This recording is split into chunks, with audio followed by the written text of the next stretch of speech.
Both sides rested today in the murder trial of a Palestine man accused of killing a former Jacksonville high school football player.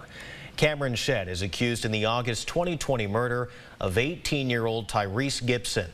Gipson's body has never been found, but yesterday one of the 4 people arrested in connection with his death testified that Shedd fatally shot Gipson in the back of the head.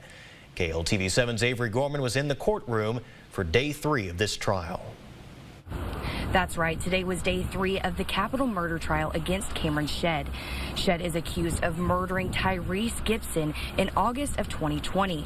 The state rested its case today, and then it was turned over to the defense. The prosecution alleges that Tyress Gipson was lured to a location and promised drugs and sex, where he was then beaten and then ultimately shot and killed. Today, the defense focused on a maroon Tahoe that prosecutors say was involved in the murder. The defense argued that the vehicle was not drivable at the time of the crime. Chantel Simpson, girlfriend to Shedd, testified that the Tahoe had been sitting at their apartment complex and was broken down. She stopped making payments on the car in July because she was unable to drive it. The defense brought in the apartment complex manager, who testified that she had asked the owner to move the vehicle because it was a violation of their lease. One of the occupants at the apartment complex, Alexandra Thompson, told the manager that the car had been broken down and they had no way to move it. The manager said it needed to be moved or she would have it towed.